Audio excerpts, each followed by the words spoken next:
നമസ്കാരം. 24-ന്റെ വാർത്താ പ്രഭാതത്തിലേക്ക് പ്രിയ പ്രേക്ഷകർക്ക് സ്വാഗതം. ഇന്ന് മെയ് 14, വ്യാഴം, മേടം 31. എല്ലാ പ്രിയപ്പെട്ട പ്രേക്ഷകർക്കും ഒരു നല്ല ദിവസം ആശംസിക്കുന്നു.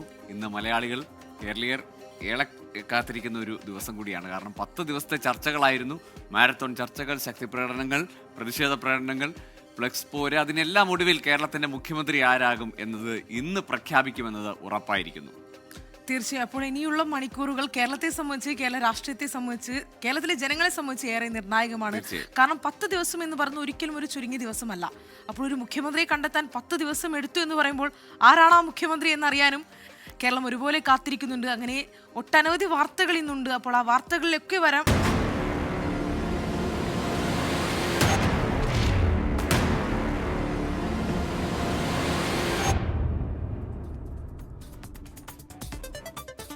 അങ്ങനെ 10 ദിവസമായുള്ള കാത്തിരിപ്പ് നമ്മൾ തുടക്കത്തിൽ പറഞ്ഞതുപോലത്തെ ഇന്ന് അവസാനിക്കുമെന്ന് അതിലൊരു തീരുമാനമായി അല്ലേ? ഏതായാലും ഇന്ന് പ്രഖ്യാപനം ഉണ്ടാകുമെന്ന് നേതാക്കൾ ഒരുമിച്ച് പറയുന്നുണ്ട്. മാത്രമല്ല MLA-മാരെയൊക്കെ തിരുവനന്തപുരത്തേക്ക് വിളിച്ചിരിക്കുന്നു. മറ്റ് ഘടകകക്ഷി നേതാക്കളും തിരുവനന്തപുരത്തേക്ക് എത്തുന്നു. ഇന്ന് തന്നെ സർക്കാർ രൂപീകരണത്തിനുള്ള അവകാശവാദം ഉന്നയിക്കും. അങ്ങനെ തുടർ നടപടികളിലേക്ക് കടക്കും. ആ തീരുമാനത്തിലെ അനിശ്ചിതത്വം, ആശയക്കുഴപ്പമൊക്കെ നീങ്ങി എന്നതാണ് കോൺഗ്രസ് വൃത്തങ്ങൾ നൽകുന്ന സൂചന. ഏതായാലും ഇന്ന് ആ പ്രഖ്യാപനം, 10 ദിവസമായി കേരളം കാത്തിരുന്ന മുഖ്യമന്ത്രി പ്രഖ്യാപനം ഇന്നാണ്. ഉച്ചയ്ക്ക് 1 മണിക്ക് കോൺഗ്രസ് നിയമസഭാ കക്ഷി യോഗം KPCC ആസ്ഥാനത്ത് ചേരും. യോഗത്തിന് ശേഷം ഔദ്യോഗിക പ്രഖ്യാപനം ഉണ്ടാകുമെന്നാണ് പ്രതീക്ഷിക്കുന്നത്. കഴിഞ്ഞ ദിവസം AICC അധ്യക്ഷൻ മല്ലികാർജ്ജുൻ ഖാർഗെയും രാഹുൽ ഗാന്ധിയും നടത്തിയ ചർച്ചയിൽ നേതൃത്വം ഒറ്റപ്പേരിലേക്ക് എത്തിയെന്നാണ് സൂചന.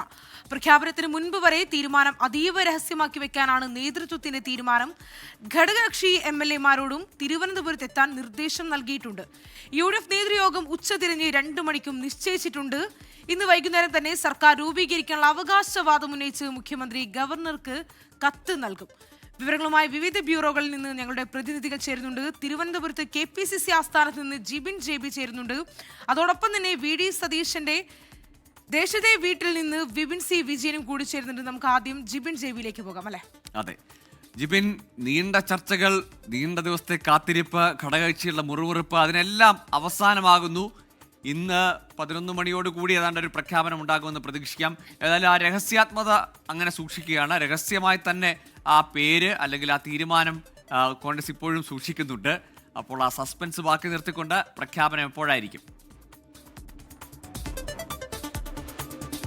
Good morning Gokul and Srinidhi. അത് തന്നെയാണ്. കാരണം 10 ദിവസത്തെ കാത്തിരിപ്പിന് ശേഷമാണ് ഒരു ഔദ്യോഗിക പ്രഖ്യാപനത്തിലേക്ക് എത്താൻ പോകുന്നത്. ഇന്ന് തന്നെ പ്രഖ്യാപനം ഉണ്ടാകുമെന്ന് തന്നെയാണ് എല്ലാവരും വിശ്വസിക്കുന്നത്. കാരണം കഴിഞ്ഞ ദിവസം രാഹുൽ ഗാന്ധി ഖാർഗെയുമായി നടത്തിയ കൂടിക്കാഴ്ചയിലാണ് ഒരു പേരിലേക്ക് എത്തിയെന്നുള്ള വിവരം നമുക്ക് മനസ്സിലാക്കാൻ സാധിക്കുന്നത്. അതിനുശേഷം ജയറാം രമേശ് തന്നെയാണ് മാധ്യമങ്ങളോട് ഇന്ന് പ്രഖ്യാപനം ഉണ്ടാകുമെന്നുള്ള കാര്യം വ്യക്തമാക്കുകയും ചെയ്തത്. എന്തായാലും ഇന്ന് 1 മണിയോടുകൂടിയാണ് ഈ കാണുന്ന KPCC ആസ്ഥാനത്ത് ഇന്ദിരാ ഭവനിൽ വെച്ച് കോൺഗ്രസിന്റെ നിയമസഭാ കക്ഷി യോഗം ചേരുന്നത്. ഈ യോഗത്തിലായിരിക്കും മുഖ്യമന്ത്രി ആരാണ് എന്നുള്ള കാര്യം ഔദ്യോഗികമായി പ്രഖ്യാപിക്കുക എന്നുള്ളതാണ് നിലവിൽ നമുക്ക് ലഭിക്കുന്ന വിവരം. AICC നിരീക്ഷകരും അതുപോലെ തന്നെ ദീപാദാസ് മുൻഷി അടക്കമുള്ള നേതാക്കൾ ഇന്ന് തിരുവനന്തപുരത്തേക്ക് എത്തുന്നുണ്ട്. 10:30 തന്നെ AICC നേതാക്കൾ തിരുവനന്തപുരത്തേക്ക് എത്തും. അതിനുശേഷം അവർ KPCC വരും. അതിനുശേഷമായിരിക്കും ഈ ഒരു പ്രഖ്യാപനം നടക്കുക. ഇതിന് തൊട്ടു പിന്നാലെ തന്നെ 2 മണിയോടുകൂടി UDF-ന്റെ ഒരു നേതൃയോഗം നടക്കുന്നുണ്ട്. ഘടകകക്ഷി നേതാക്കൾ ഉൾപ്പെടെയുള്ളവർ എത്തുന്നുണ്ട്. ഏകദേശം 1 മണിക്ക് തന്നെ കോൺഗ്രസിന്റെ എല്ലാ MLA-മാരും 2 മണിയോടുകൂടി തന്നെ ഘടകകക്ഷി നേതാക്കളും ഉൾപ്പെടെയുള്ളവർ തിരുവനന്തപുരത്തേക്ക് എത്തും. ഇതിനുശേഷമായിരിക്കും UDF-ന്റെ നേതൃയോഗം നടക്കുക. ഇതിനുശേഷം വൈകുന്നേരത്തോടുകൂടി ഇന്ന് തന്നെ മുഖ്യമന്ത്രിയുടെ നേതൃത്വത്തിൽ ഗവർണറെ നേരിട്ട് കണ്ടുകൊണ്ട് സർക്കാർ രൂപീകരിക്കുന്നതിന് വേണ്ടിയിട്ടുള്ള അവകാശം അത് ഉന്നയിക്കുമെന്നാണ് നമുക്കിപ്പോൾ നിലവിൽ ലഭിക്കുന്ന വിവരം. ഇതിൽ ഒരു അനിശ്ചിതത്വം ഇപ്പോഴും തുടരുന്നത്. എവിടെ വെച്ചാണ് പ്രഖ്യാപനം എന്നുള്ളൊരു കാര്യമാണ്. ഇന്നലെ രാത്രിയൊക്കെ അനിശ്ചിതത്വം ഉണ്ടായിരുന്നത്.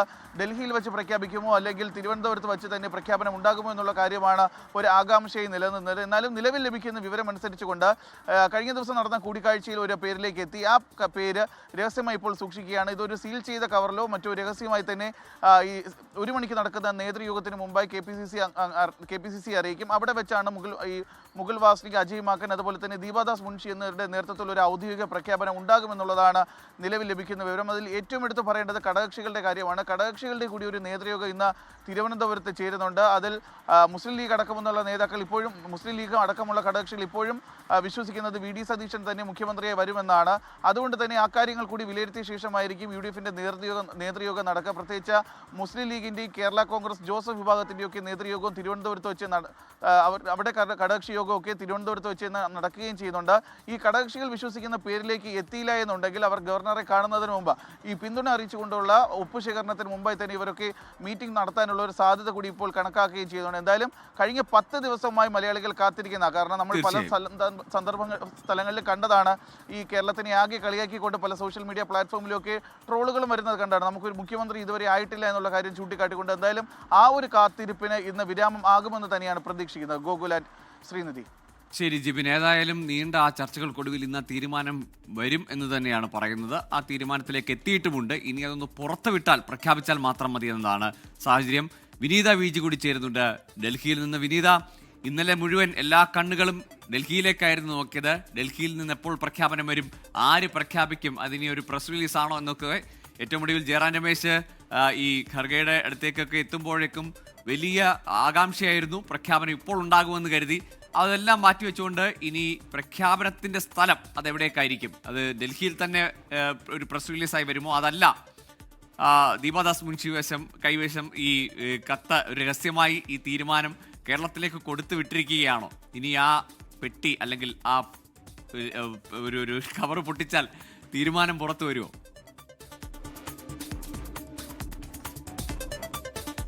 Very good morning Gokul and Srinidhi.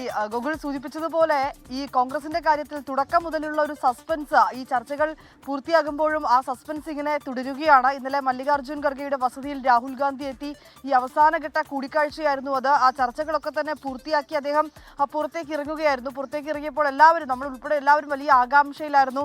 അടുത്ത നിമിഷം പ്രഖ്യാപനം ഉണ്ടാകുമെന്ന് കരുതിയിരുന്നു. പക്ഷേ പിന്നാലെ മിനിറ്റുകൾ കഴിഞ്ഞിട്ടും അത്തരത്തിലേക്കുള്ള ഒരു പ്രഖ്യാപനത്തിലേക്കോ അല്ലെങ്കിൽ ഒരു വാർത്താ സമ്മേളനത്തിലേക്കോ ഒന്നും തന്നെ കടന്നിട്ടുണ്ടായിരുന്നില്ല. പിന്നാലെയാണ് ജയറാം രമേശ് ഖർഗെയുടെ വസതിയിലേക്ക് എത്തുകയും ഇരുവരുമായി ഒരു കൂടിക്കാഴ്ച നടത്തുകയും അതിനുശേഷം പുറത്തുനിന്ന മാധ്യമങ്ങളോട് വന്ന് ജയറാം രമേശ് സംസാരിക്കുകയും ചെയ്തു. അദ്ദേഹം പറഞ്ഞത് ഒരൊറ്റ കാര്യം മാത്രമാണ്, പ്രഖ്യാപനം നാളെ എന്ന് മാത്രമാണ് അദ്ദേഹം പറഞ്ഞത്. ചർച്ചകളൊക്കെ തന്നെ പൂർത്തിയായിട്ടുണ്ട് എന്നും അദ്ദേഹം അറിയിച്ചിട്ടുണ്ട്. അപ്പോൾ നമ്മൾ കേരളത്തിൽ വെച്ചാണോ പ്രഖ്യാപനം എന്ന് അദ്ദേഹത്തോട് ചോദിച്ചപ്പോൾ അദ്ദേഹം പറയുന്നത് കേരളത്തിന് വേണ്ടിയാണ് പ്രഖ്യാപനം എന്നുള്ളതാണ്.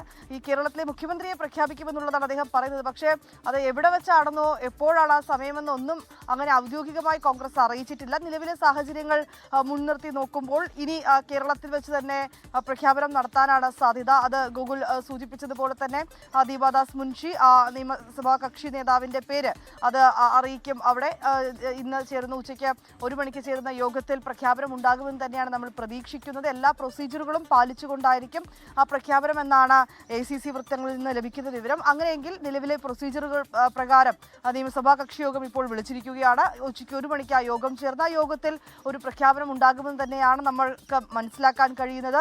ഇന്നലെ മണിക്കൂറുകൾ നീണ്ട ചർച്ചകൾ നമ്മൾ കഴിഞ്ഞ ദിവസങ്ങളിൽ കണ്ടതാണ്. അതിനുശേഷം ഇന്നലെ രാഹുൽ ഗാന്ധിയും മല്ലികാർജ്ജുൻ ഖർഗെയും തമ്മിലുള്ള അവസാനഘട്ട കൂടിക്കാഴ്ച അത് ഏതാണ്ട് 40 മിനിറ്റിലേറെ നീണ്ടുനിന്നു.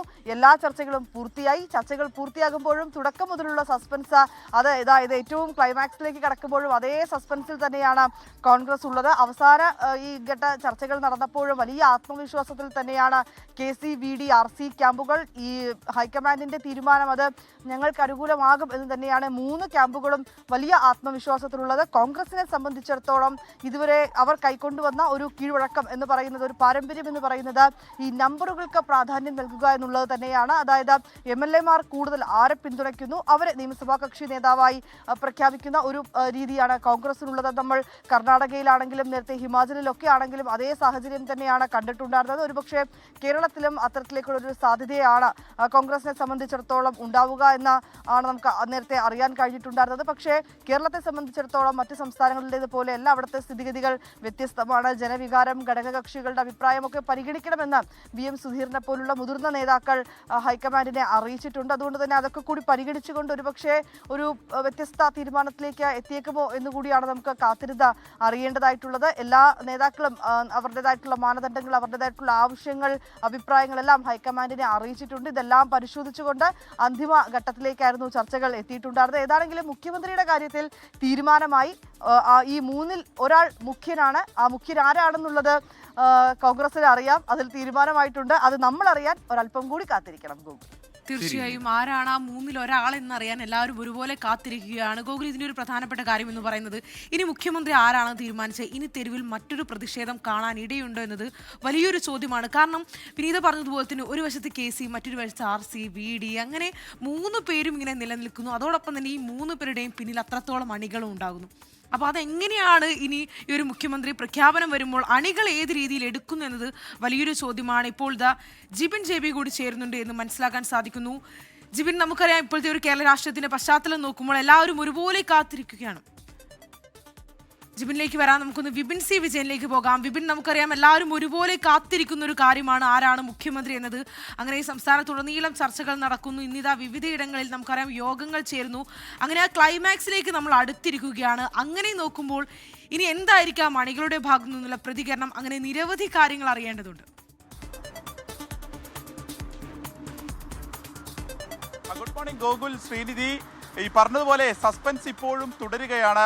അങ്ങനെ തുടരുമ്പോൾ തന്നെ ആരായിരിക്കും എന്നുള്ളതിനെ സംബന്ധിച്ച് ആ സീൽ വെച്ച കവറിൽ അത് പ്രതിപക്ഷ നേതാവായിട്ടുള്ള VD സതീശനായിരിക്കും ഇനി അടുത്ത മുഖ്യമന്ത്രി എന്ന് VD സതീശൻ ക്യാമ്പ് ഉറപ്പിക്കുന്നു എന്നുള്ളത് കൂടി എടുത്തു പറയേണ്ടതാണ്. നമ്മൾ ഇന്നലെ ആലുവ ദേശത്തെ വീട്ടിലേക്ക് കണ്ടതാണ് ജനങ്ങളുടെ ഒരു ഒഴുക്ക്. അപ്പോൾ മുഖ്യമന്ത്രി എറണാകുളത്ത് നിന്നാകും എന്നുള്ളതാണ് ആ വന്നിട്ടുള്ള പ്രവർത്തകരുടെ ഒക്കെ തന്നെ ആകെ വികാരം. 100 അല്ല 110% ജനവികാരം കണക്കിലെടുക്കും എന്നുള്ളത് കൂടി ഈ പ്രവർത്തകരൊക്കെ പറയുന്നു. ഇന്നലെ രാത്രി ഇന്നായിരിക്കും പ്രഖ്യാപനം എന്ന് പറഞ്ഞതിന് ശേഷം പോലും പിരിഞ്ഞു പോകാതെ നമ്മൾ 100 കണക്കിന് പ്രവർത്തകർ ആ വീട്ടിന് മുൻപിൽ നിൽക്കുന്നത് കണ്ടു. അതുതന്നെയാണ് ഒരു ജനവികാരം. ഈ ജനവികാരം കണക്കിലെടുക്കാതെ മുന്നോട്ട് പോകാൻ കഴിയില്ല എന്നുള്ളതാണ് ഇപ്പോൾ മുസ്ലിം ലീഗ് ഉൾപ്പെടെയുള്ള ഘടകകക്ഷികൾ മുന്നോട്ട് വെച്ചിരിക്കുന്നത്. ഇന്നിപ്പോൾ മുസ്ലിം ലീഗ് ഈ ഒരു ചർച്ചകൾക്ക് ശേഷം, അതായത് UDF കോൺഗ്രസിന്റെ ചർച്ചകൾക്ക് ശേഷം വീണ്ടും ഒരു ഉന്നതാധികാര സമിതി ചേരുകയും VD സതീശൻ അല്ലെങ്കിൽ അതിലേത് തീരുമാനം എടുക്കും എന്നതിനെ സംബന്ധിച്ചും ചർച്ചകളിലേക്കും കടക്കും എന്നുള്ളതാണ് അറിയുന്നത്. അപ്പോൾ ഘടകകക്ഷികൾ അത്രത്തോളം സ്ട്രോങ് ആയി തന്നെ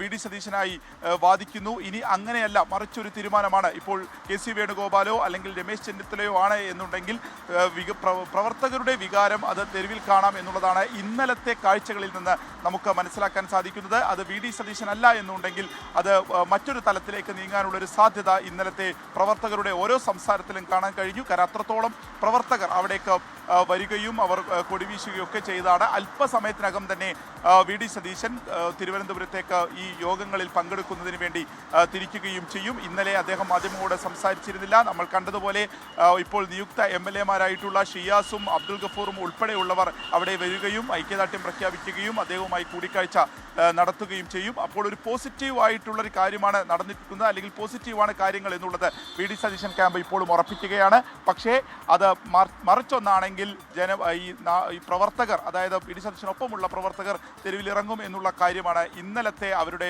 വൈകാരികമായിട്ടുള്ള പ്രകടനങ്ങളിൽ നിന്ന് നമുക്ക് മനസ്സിലായത്. അങ്ങനെയാണ് എങ്കിൽ അത് കൂടുതൽ ചർച്ചകളിലേക്കും കൂടുതൽ രാഷ്ട്രീയ ചലനങ്ങളിലേക്കും പോകും എന്നുള്ളതും തീർച്ചയായി നിൽക്കുകയാണ്. ശ്രീനിധി, ഗൂഗിൾ. ശരി വിപിൻ, ഏതായാലും ഇന്നത്തെ ആ നിർണായക പ്രഖ്യാപനം കാത്തിരിക്കുകയാണ്. ആ പ്രഖ്യാപനത്തിനപ്പുറം മുമ്പ് സൂചിപ്പിച്ചൊരു കാര്യമുണ്ട്. ഇനി ഒരാൾ മുഖ്യമന്ത്രിയെങ്കിൽ മറ്റ് 2 നേതാക്കളെ അനുനയിപ്പിക്കാനുള്ള ഫോർമുല എന്താണ്? ആ ഫോർമുല എന്തായാലും കോൺഗ്രസിന്റെ മന്ത്രിസഭ രൂപീകരണത്തിൽ അല്ലെങ്കിൽ കോൺഗ്രസിന്റെ ആരൊക്കെ എന്നത് സംബന്ധിച്ചും നിർണായകമായിരിക്കും ആ ഫോർമുല. ഏത് രീതിയിലാണ് ആ സെറ്റിൽമെന്റ് ഫോർമുല അല്ലെങ്കിൽ പാക്കേജ് എന്നതുകൂടി ആകാംക്ഷയാണ്. ഏതായാലും ഇന്നത്തെ പ്രഖ്യാപനം അത് കഴിയുമ്പോൾ അറിയാം ബാക്കി തുടർ പ്രതികരണങ്ങൾ എങ്ങനെയാവും എന്തായിരിക്കും കാര്യങ്ങൾ എന്നത്. കാരണം നമ്മൾ കണ്ടതാണ് ഈ തെരഞ്ഞെടുപ്പ് കാലത്തെ നമ്മൾ കണ്ടതാണ് ഈ ഫ്ലക്സ് ബോർഡുകളൊക്കെ സജീവമായിരുന്നു, അതിപ്പോൾ പോലും ഉണ്ട്. അപ്പോൾ ഇനി ഈ അണികളൊക്കെ വാങ്ങിവെച്ച മധുര വിതരണം ഇന്നെങ്കിലും നടത്താൻ സാധിക്കുമെന്ന് തന്നെ പ്രതീക്ഷിക്കുന്നു. കുറെ ആളുകൾ കോൺഗ്രസിൽ തന്നെ ഉന്നത വൃത്തങ്ങൾ പറയുന്ന ഒരു കാര്യമുണ്ട്. രമേശ് ചെന്നിത്തല, VD സതീശൻ, KC വേണുഗോപാൽ ഇവരെ കേരളത്തിലേക്ക് മടക്കി അയച്ചപ്പോൾ തന്നെ ഒരു തീരുമാനത്തിലേക്ക് AICC നേതൃത്വം എത്തിയിരുന്നു, അല്ലെങ്കിൽ രാഹുൽ ഗാന്ധിയും ഖർഗെയും എത്തിയിരുന്നു. ഇതൊരു കൂൾ ഓഫ് ടൈം ആയിരുന്നു. ഈ സംഘർഷ സമാനമായ സാഹചര്യം ഒന്ന് തണുത്ത ശേഷം പ്രഖ്യാപനം എന്നത്. പക്ഷേ മറ്റൊരു വശം പറയുന്നത് ഒരു സെറ്റിൽമെന്റ് ഫോർമുല ഹൈക്കമാൻഡിന്റെ കൈവശം ഇല്ലായിരുന്നു. ഇത്തരത്തിലൊരു ക്ലെയിമിലേക്ക് പോകുമെന്നതും ഘടകകക്ഷികൾ ഇത്രയുമേൽ സമ്മർദ്ദം വരും, മറ്റൊരു അഭിപ്രായം വരുമെന്നും ഒന്നും അവർ പ്രതീക്ഷിച്ചിരുന്നില്ല. ആ സെറ്റിൽമെന്റ് ഫോർമുല ഉണ്ടാക്കിയെടുക്കാനുള്ള സമയമാണ് എടുത്തതെന്ന് പറയുന്നുണ്ട്. ഏതായാലും ഈ ആരെയൊക്കെയാണോ മാറ്റി നിർത്തുന്നത്, ആരാണോ മുഖ്യമന്ത്രിത്വത്തിലേക്ക് വരുന്നത്, മറ്റ് 2 നേതാക്കന്മാരെ എങ്ങനെ അനുനയിപ്പിക്കും, അവരുടെ ഒപ്പമുള്ള ആളുകളെ എങ്ങനെ സമാധാനിപ്പിക്കുമെന്നതാണ് ഇനി മുന്നിലുള്ളത്. തീർച്ചയായും ക്ലൈമാക്സ് എന്താണെന്ന് വരും മണിക്കൂറിൽ നമുക്ക് കാണാം. അപ്പോൾ മുഖ്യമന്ത്രിയെ പ്രഖ്യാപിക്കുന്നതിന് പിന്നാലെ വീണ്ടും യോഗം ചേരാൻ മുസ്ലിം ലീഗ്. പാണക്കാട് സാദിഖ് അലി തങ്ങളുടെ വസതിയിലാകും യോഗം. VD സതീശൻ മുഖ്യമന്ത്രി ആകണമെന്ന താല്പര്യമാണ് ലീഗിനുള്ളത്. വി ഡി സതീശന് അനുകൂലമായ നിലപാട് കോൺഗ്രസ് സ്വീകരിക്കുമെന്ന് ലീഗ് നേതൃത്വം പ്രതീക്ഷിക്കുന്നു.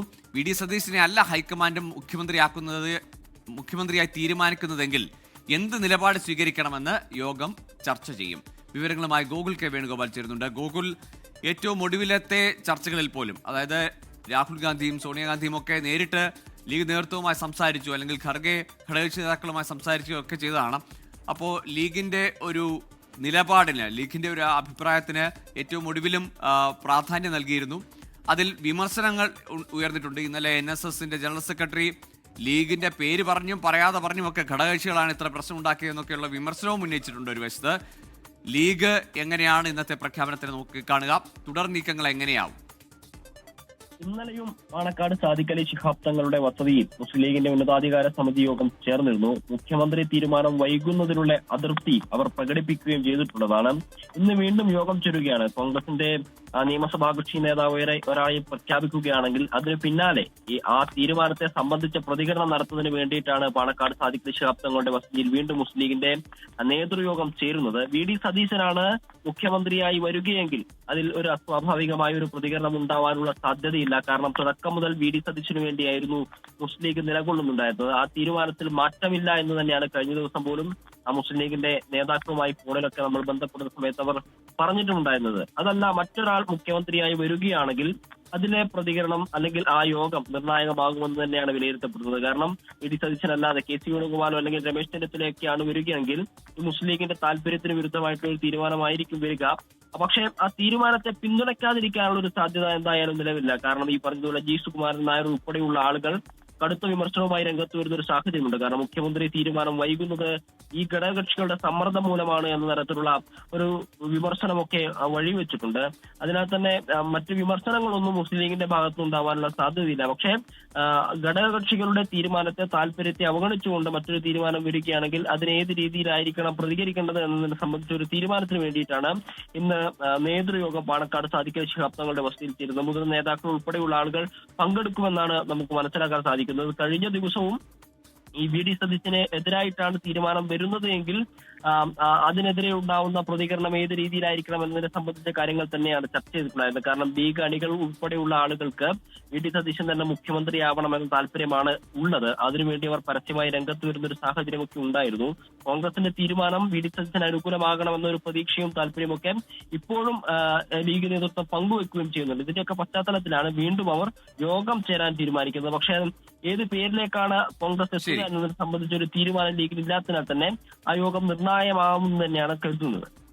ശരി, ഗോകുൽ കെ വേണുഗോപാലാണ് വിവരങ്ങൾ നൽകിയത്. ഏതായാലും ഈ തീരുമാനം എടുക്കാനുള്ള പ്രോസസ്സ് മുൻപ് അല്ലെങ്കിൽ ഈ കഴിഞ്ഞ പോയ സംസ്ഥാനങ്ങളിലെ തെരഞ്ഞെടുപ്പ് അല്ലെങ്കിൽ മുഖ്യമന്ത്രി തെരഞ്ഞെടുപ്പിൽ നിന്നൊക്കെ ഏറെ വ്യത്യസ്തമായിരുന്നു കോൺഗ്രസിന്. കാരണം ഭൂരിപക്ഷം ആർക്കാണ്, MLA-മാരുടെ പിന്തുണ ആർക്കാണെന്നതായിരുന്നു മറ്റ് സംസ്ഥാനങ്ങളിലൊക്കെ ഒരു മാനദണ്ഡമായി എടുത്തിരുന്നെങ്കിൽ ഇവിടെ മറ്റ് ചില ഘടകങ്ങൾ കൂടി, ഘടകകക്ഷികളുടെ അഭിപ്രായവും ഒപ്പം പൊതുവികാരം, അങ്ങനെ പല ഘടകങ്ങൾ കൂടി വരുന്നുണ്ട്. അതൊരു പുതിയ കീഴ്വഴക്കമായിരിക്കും. ആ കീഴ്വഴക്കം മാറുമ്പോൾ, അങ്ങനെ മാറിയാൽ അല്ലെങ്കിൽ ഒരുപാട് പ്രശ്നങ്ങളുണ്ട്. കാരണം നമുക്കറിയാം, ലീഗ് തുടക്കത്തിൽ തന്നെ പറഞ്ഞിട്ടുണ്ട് ഇത്തരത്തിലൊരു മുഖ്യമന്ത്രി പ്രഖ്യാപനം വൈകുന്നതിൽ തന്നെ ലീഗിനുള്ളിൽ വലിയ അതൃപ്തിയുണ്ട്. അതോടൊപ്പം തന്നെ ഇനി അഥവാ വി ഡി സതീശൻ അല്ല മുഖ്യമന്ത്രിയെങ്കിൽ അവരുടെ പ്രതികരണം ഏത് രീതിയിലായിരിക്കുമെന്നതും വരും മണിക്കൂറുകളെ നമുക്ക് കാണാൻ തീർച്ചയായിട്ടും അത് ഇനിയുള്ള എല്ലാ തീരുമാനങ്ങളെ സ്വാധീനിക്കുന്ന ഒരു നിർണായകമായ പ്രഖ്യാപനമാണ്. കേവലം ഒരു പേര് പ്രഖ്യാപിക്കുന്നതിനപ്പുറത്തേക്ക് മന്ത്രിസഭാ രൂപീകരണത്തിലടക്കം തുടർ പ്രതികരണങ്ങളിലൊക്കെയും സ്വാധീനിക്കുന്ന ഒരു വലിയ പ്രഖ്യാപനം തന്നെയാണ് ഈ കേരളം കാത്തിരിക്കുന്നത്. അതിൻ്റെ മണിക്കൂറുകളുടെ മാത്രം കാത്തിരിപ്പ് ഇനി ഉള്ളൂ എന്നതാണ്. നിയമസഭാ തെരഞ്ഞെടുപ്പിലെ കനത്ത തോൽവി പരിശോധിക്കാൻ ചേർന്ന CPI സംസ്ഥാന സമിതി ഇന്ന് സമാപിക്കും. സംസ്ഥാന സെക്രട്ടറി അവതരിപ്പിച്ച റിപ്പോർട്ടിന്മേലുള്ള ചർച്ച ഉച്ചയോടെ പൂർത്തിയാകും. ഭരണവിരുദ്ധ വികാരമല്ല തോൽവിക്കു പിന്നിൽ മറ്റു കാരണമെന്നാണ് MV ഗോവിന്ദൻ അവതരിപ്പിച്ച റിപ്പോർട്ടിൽ നിഗമനം. റിപ്പോർട്ടിന്മേലുള്ള ചർച്ചയിൽ സംസ്ഥാന നേതൃത്വത്തിനും CPIക്കുമെതിരെ രൂക്ഷ വിമർശനമാണ് നടന്നത്. വിവരങ്ങൾ പങ്കുവയ്ക്കാൻ ജിബിൻ JB ആണ് തിരുവനന്തപുരത്ത് നിന്ന് ചേർന്നത്. ജിബിൻ, ഭരണവിരുദ്ധ വികാരമല്ല മറ്റ് ചില കാരണങ്ങളെന്നാണ് ചർച്ചയ്ക്കുള്ളിൽ പറയുന്നത്. അതോടൊപ്പം തന്നെ നമുക്കറിയാം, സംസ്ഥാന നേതൃത്വത്തിനെതിരെയും CPIക്കുമെതിരെയുള്ള രൂക്ഷ വിമർശനമാണ് കാണാൻ സാധിച്ചത്. CPIയും ഇതേപോലെ തന്നെ അവരുടെ നേതൃത്വത്തിനിടയിൽ തന്നെ CPIഎമ്മിനെതിരെ വലിയ രീതിയിലുള്ള വിമർശനം ഉന്നയിച്ചിരുന്നു. അപ്പോൾ ഇന്നാണ് യോഗത്തിന് സമാപനമാവുന്നത്. ഈ യോഗത്തിൽ തന്നെ ആരാണ് പ്രതിപക്ഷ നേതാവ് എന്ന് പറയില്ല, അങ്ങനെ ഒരു സൂചന കൂടി നൽകുന്നുണ്ട്. എന്തൊക്കെയാണ് അതുമായി ബന്ധപ്പെട്ട വിവരങ്ങൾ കൂടി? ശ്രീനിധിയാൻ ഗോകുൽ, കാരണം പാർട്ടി വലിയ രീതിയിലുള്ള ഒരു പരാജയമാണ് ഇക്കഴിഞ്ഞ നിയമസഭാ തിരഞ്ഞെടുപ്പിൽ ഏറ്റുവാങ്ങേണ്ടി വന്നത്. ഇതിനെക്കുറിച്ച് പഠിക്കുന്നതിന് വേണ്ടിയിട്ടാണ് കഴിഞ്ഞ 2 ദിവസങ്ങളിലായി CPM-ന്റെ സംസ്ഥാന സമിതി യോഗം തിരുവനന്തപുരത്ത് നടന്നുകൊണ്ടിരുന്നത്. ഇതിൽ താഴെത്തട്ട് മുതലുള്ള കാര്യങ്ങൾ വിലയിരുത്തി. കാരണം പ്രത്യേകിച്ച് പാർട്ടി കോട്ടകളിലുണ്ടായ വിള്ളലുകൾ, വലിയ രീതിയിലുള്ള വോട്ട് ചോർച്ച, ഇക്കാര്യങ്ങൾ ഉൾപ്പെടെ പഠിച്ച ശേഷമാണ് കഴിഞ്ഞ ദിവസം പാർട്ടി സെക്രട്ടറി തന്നെ ഈ സംസ്ഥാന സമിതി യോഗത്തിൽ ഒരു റിപ്പോർട്ട് അവതരിപ്പിച്ചത്. ഈ റിപ്പോർട്ടിലാണ് ഭരണവിരുദ്ധ വികാരമല്ല ഈ ഒരു തോൽവിക്ക് കാരണമെന്നുള്ളതാണ് അവരുടെ റിപ്പോർട്ടിൽ പറയുന്നത്. കാരണം ഒരു ഭരണവിരുദ്ധ വികാരമുണ്ട് എങ്കിൽ അത് ഇത്രയും വലിയൊരു തോൽവിയിലേക്ക് നയിക്കില്ല. കാരണം 102 സീറ്റാണ് UDF നേടിയത്. ഒരു ഭരണവിരുദ്ധ വികാരമുണ്ടെങ്കിൽ അതൊരു 75-നും 80-നും ഇടയിലുള്ള സീറ്റുകളിൽ നിന്നിന്. പക്ഷേ ഈ 102 സീറ്റ് എന്ന് പറയുന്നത് അത് ഭരണവിരുദ്ധ വികാരത്തിന്റെ ഭാഗമല്ല എന്നുള്ളതാണ് CPM-ന്റെ വിലയിരുത്തൽ. അതുമാത്രമല്ല സംസ്ഥാന നേതൃത്വത്തിനും CPI-ക്കും വലിയ രീതിയിലുള്ള വിമർശനം കൂടിയാണ് ആ റിപ്പോർട്ടിലുള്ളത്. പ്രത്യേകിച്ച് CPI-ക്കെതിരെയുള്ള വിമർശനങ്ങളാണ് എടുത്തു പറയേണ്ടത്. കാരണം PM ശ്രീ പോലെയുള്ള പദ്ധതികളിൽ CPI എടുത്ത നിലപാട് അത് പാർട്ടിക്ക് വലിയ രീതിയിലുള്ള ക്ഷീണമുണ്ടാക്കി. പ്രത്യേകിച്ച് UDF ക്യാമ്പിന് ആവേശം കൂടി പകരുന്നതായിരുന്നു ഇത്തരത്തിലുള്ള ആരോപണങ്ങൾ എന്നുള്ളതാണ് CPM-ന്റെ കഴിഞ്ഞ ദിവസം സമർപ്പിച്ച റിപ്പോർട്ടിൽ പറയുന്നത്. മറ്റു കാര്യങ്ങൾ കൂടി പറയുന്നത്. കാരണം ഓരോ വിഷയങ്ങളിലും CPI എടുത്ത നിലപാട് അതെല്ലാം തന്നെ UDF ക്യാമ്പിന് ആവേശം പകരുന്ന സാഹചര്യമാണ് ഉണ്ടായിട്ടുള്ളത്. പിന്നെ കേരള കോൺഗ്രസിന്റെ ഈ മുന്നണി മാറ്റം സംബന്ധിച്ചിട്ടുള്ള വാർത്തകൾ, അക്കാര്യങ്ങളെ ഒന്നും പാർട്ടിക്ക് പ്രതിരോധിക്കാൻ സാധിച്ചിട്ടില്ല. ഇത്തരത്തിലുള്ള നീക്കങ്ങളെയൊന്നും തന്നെ പാർട്ടിക്ക് തടയാനോ അത് മുന്നിൽ കാണാനോ ഒന്നും തന്നെ പാർട്ടിക്ക് സാധിച്ചിട്ടില്ല. ഇതെല്ലാം തന്നെ പാർട്ടിക്ക് ഒരു ദോഷമായി മാറുന്ന സാഹചര്യമാണ് ഉണ്ടായത്. അക്കാര്യങ്ങളാണ് ഈ ഒരു വലിയ രീതിയിലുള്ള പരാജയത്തിന് കാരണമായതെന്നുള്ളതാണ് കഴിഞ്ഞ ദിവസം സമർപ്പിച്ച CPM-ന്റെ റിപ്പോർട്ടിലുള്ളത്. എന്തായാലും ഇന്ന് ഇത് സംബന്ധിച്ച് ഈ റിപ്പോർട്ടിന്മേലുള്ള ചർച്ചയാണ് ഇന്ന് നടക്കുക. ഈ ചർച്ചയ്ക്ക് ശേഷമായിരിക്കും ഇന്ന് ഈ കഴിഞ്ഞ 2 ദിവസങ്ങളിലായി തുടർന്ന CPM-ന്റെ സംസ്ഥാന സമിതി യോഗം അവസാനിക്കുകയും ചെയ്യുക. ഗോകുലൻ ശ്രീനിധി. ജിബിനൊരു കാര്യം കൂടി, ഇന്ന് ഈ മുഖ്യമന്ത്രിയുടെ കാര്യത്തിൽ കോൺഗ്രസ് ഒരു തീരുമാനത്തിലേക്ക് എത്തിയാൽ സ്വാഭാവികമായും CPM-ന്റെ പ്രതിപക്ഷ നേതാവിനെ സംബന്ധിച്ചുള്ള ചർച്ചകൾ ഇന്ന് തന്നെ ഉണ്ടാകുമോ?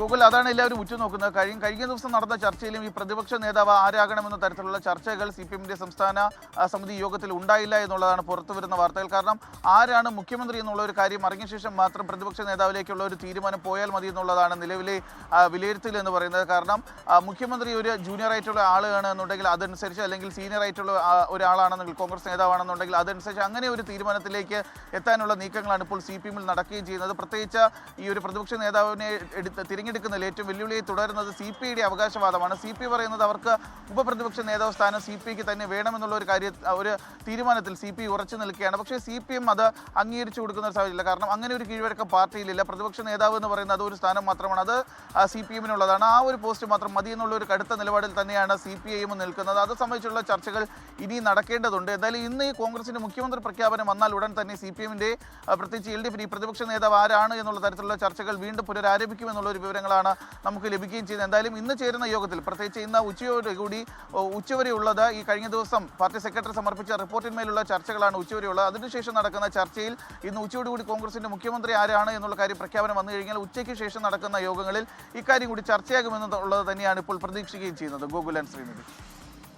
ശരി, ജിബിൻ JB-യാണ് വിവരങ്ങൾ നൽകിയത്. ഏതായാലും ഇന്നത്തെ മുഖ്യമന്ത്രി പ്രഖ്യാപനം പ്രതിപക്ഷ നേതാവിന് ആരാകുമെന്ന കാര്യത്തിൽ കൂടി സ്വാധീനിക്കുന്നൊരു പ്രഖ്യാപനമാണ്. അതുകൊണ്ട് തന്നെയാണ് നമ്മൾ അതിനെ ഒരു വലിയ പ്രഖ്യാപനം എന്ന് പറയുന്നത്. ആ പ്രഖ്യാപനത്തിന് ഇനി മണിക്കൂറുകളുടെ കാത്തിരിപ്പ് മാത്രം. ജിബിൻ JB-യാണ് വിവരങ്ങൾ നൽകിയത് CPM-ന്റെ യോഗങ്ങളുമായി ബന്ധപ്പെട്ട്. ലോകം ഉറ്റുനോക്കുന്ന നിർണായക കൂടിക്കാഴ്ചയ്ക്ക് ഇനി മണിക്കൂറുകൾ മാത്രം. അമേരിക്കൻ പ്രസിഡന്റ് ഡൊണാൾഡ് ട്രംപും ചൈനീസ് പ്രസിഡന്റ് ഷീ ജിൻപിങ്ങും തമ്മിലുള്ള ചർച്ചകൾ ഇന്ന് രാവിലെ നടക്കും. വ്യാപാര യുദ്ധം മുതൽ പശ്ചിമേഷ്യയിലെ സംഘർഷങ്ങൾ ഉൾപ്പെടെ ചർച്ചയാകും. അമേരിക്കയിൽ നിന്ന് മധു കൊട്ടാരക്കര ചേരുന്നു. മധു, ഗുഡ് മോർണിംഗ്. ഇന്ന് ഏറെ നിർണായകമായ ഒരു ചർച്ച നടക്കുന്നു. ആ ചർച്ചയ്ക്ക് എത്തുമ്പോൾ ട്രംപ് മുമ്പത്തെ ചർച്ചയ്ക്ക് വരുന്നത് പോലെയല്ല. പശ്ചിമേഷ്യയിൽ ട്രംപ് ഉദ്ദേശിച്ച ട്രാക്കിലേക്ക് കാര്യങ്ങൾ വന്നിട്ടില്ല. ഇറാനിലെ യുദ്ധത്തിലടക്കം അമേരിക്കയെ പ്രതീക്ഷിച്ചതുപോലെയല്ല കാര്യങ്ങൾ നീങ്ങിയത്.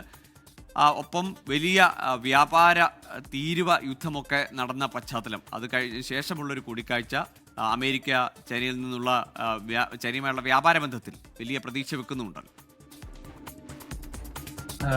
ഗോകുൽ, അത് മാത്രമല്ല 2017 ശേഷം ഇത് ആദ്യമായിട്ടാണ് US പ്രസിഡന്റും അതുപോലെ ചൈനീസ് പ്രസിഡന്റും തമ്മിലുള്ള ഈ ചർച്ചകൾ നടക്കുന്നത്. Good morning Gokul, Srinidhi. ഈ ചർച്ചകൾ ഇന്ന് രാവിലെ ആരംഭിക്കും. താരിഫുകൾ, അതുപോലെ തായ്വാൻ വിഷയം, ഉപരോധങ്ങൾ, അമേരിക്കയുടെ കാർഷിക ഉൽപ്പന്നങ്ങളുടെ ഇറക്കുമതി, ഇത് കൂടാതെ ഏറ്റവും പ്രാധാന്യം അർഹിക്കുന്ന ആർട്ടിഫിഷ്യൽ ഇന്റലിജൻസ് മേഖലയിൽ കടുത്ത മത്സരമാണ്. ഇതെല്ലാം ഈ ചർച്ചാ പട്ടികയിലുണ്ട്. എന്നാലും ഇറാനുമായി ഈ ചൈന ചില രഹസ്യ ആയുധ കച്ചവടങ്ങൾ നടത്തിയതിനെ കുറിച്ചുള്ള റിപ്പോർട്ടുകൾ ഡൊണാൾഡ് ട്രംപ് ഈ ചർച്ചയിൽ ചർച്ചയിൽ ഉന്നയിക്കുമോ എന്നാണ് ലോകം പ്രധാനമായി നോക്കുന്നത്.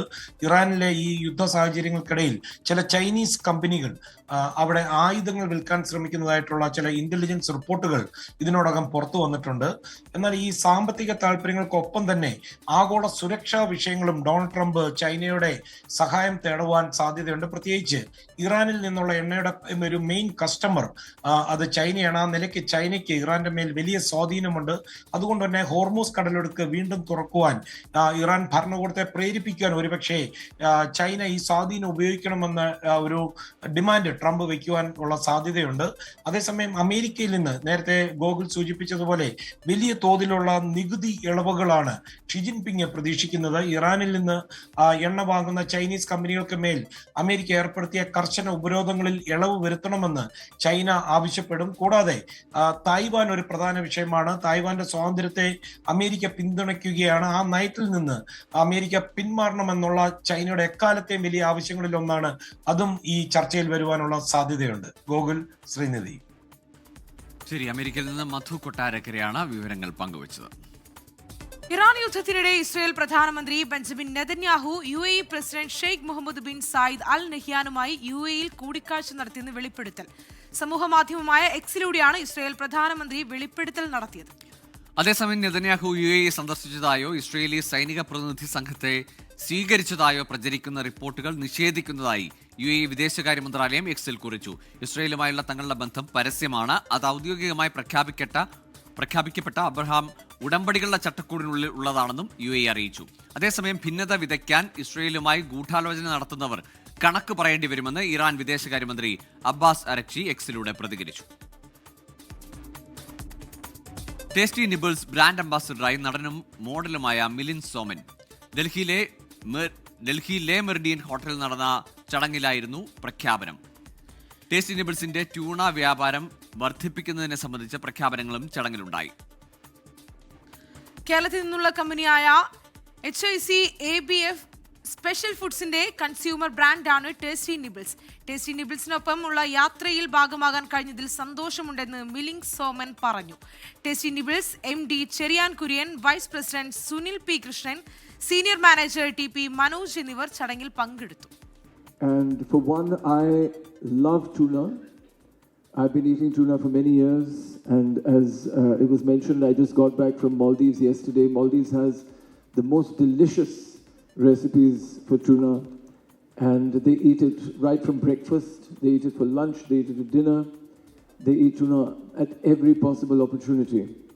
നീറ്റ് പരീക്ഷാ ചോദ്യപേപ്പർ ക്രമക്കേടിൽ അന്വേഷണം ശക്തമാക്കി CBI. കേസിൽ 5 പേരുടെ അറസ്റ്റ് CBI രേഖപ്പെടുത്തി. പോലീസിന്റെ പരിശോധനയിൽ അനവധി ഇലക്ട്രോണിക് ഉപകരണങ്ങളും പിടിച്ചെടുത്തിട്ടുണ്ട്. മഹാരാഷ്ട്ര, രാജസ്ഥാൻ സംസ്ഥാനങ്ങളിലാണ് നിലവിൽ വ്യാപകമായ പരിശോധനയും അന്വേഷണവും നടക്കുന്നത്. CBIയുടെ അന്വേഷണ സംഘം ഉടൻ കേരളത്തിലെത്തി വിവരശേഖരണം നടത്തും. വിവരങ്ങൾ പങ്കുവയ്ക്കാൻ വിനീത വിജയാണ് ഡൽഹിയിൽ നിന്ന് ചേരുന്നത്. വിനീത, അത്രത്തോളം വിദ്യാർത്ഥികളുടെ ഭാവിയുടെ ഒരു പ്രശ്നമാണ്. നമുക്കറിയാം, കേരളത്തിനെ സംബന്ധിച്ച് കേരളത്തിൽ കഴിഞ്ഞ ദിവസങ്ങളിലൊക്കെ വലിയ രീതിയിലുള്ള പ്രതിഷേധമൊക്കെ കണ്ടിരുന്നു. ഇപ്പോഴത്തെ അന്വേഷണം ശക്തമാക്കിയിരിക്കുകയാണ് CBI. അതോടൊപ്പം തന്നെ പരിശോധനയിൽ നിരവധി ഇലക്ട്രോണിക് ഉപകരണങ്ങളും പിടിച്ചെടുത്തിട്ടുണ്ട്. അങ്ങനെ നിരവധി കാര്യങ്ങളാണ് പുറത്തു വരുന്നത്. എന്തൊക്കെയാണ് കൂടുതൽ വിവരങ്ങൾ? ശ്രീനിധി, നീറ്റ് പരീക്ഷാ ചോദ്യപേപ്പർ ക്രമക്കേടിൽ അന്വേഷണം ഊർജിതമാക്കിയിരിക്കുകയാണ് CBI. വിവിധ സംഘങ്ങളായി തിരിഞ്ഞുകൊണ്ടാണ് CBIയുടെ അന്വേഷണം ഈ കേസിൽ പുരോഗമിക്കുന്നത്. കേസിൽ 5 പേരുടെ അറസ്റ്റ് CBI രേഖപ്പെടുത്തിയിട്ടുണ്ട്. അത് മഹാരാഷ്ട്രയിലെ നാഷിക് സ്വദേശി ശുംഭം ഗൈനാർ, ഒപ്പം ഗുരുഗ്രാമിലെ ഡോക്ടർ യാഷ് യാദവ്, രാജസ്ഥാനിലെ ജയ്പൂർ സ്വദേശികളായ അവർ സഹോദരങ്ങളാണ് മംഗിലാൽ ദിനേശ്, ഒപ്പം തന്നെ വികാസ് ഭിവാൽ എന്നിവരുടെ അറസ്റ്റാണ് സ്ഥിരീകരിച്ചിരിക്കുന്നത്. മഹാരാഷ്ട്ര സ്വദേശിയായ ധനഞ്ജയ് ലോഗഡെ, ഒപ്പം മനീഷ് വാഗ്രെ എന്നിവരെയും പോലീസ് അറസ്റ്റ് ചെയ്ത് CBIക്ക് കൈമാറിയിട്ടുണ്ട്. ഇവരൊക്കെ തന്നെ വിശദമായി ചോദ്യം ചെയ്ത് വരികയാണ്. ഈ ശുഭത്തിന് ചോദ്യപേപ്പർ ലഭിച്ചതുമായി ബന്ധപ്പെടുത്തിയാണ് ഇരുവരെയും പോലീസ് അറസ്റ്റ് ചെയ്തിരിക്കുന്നത്.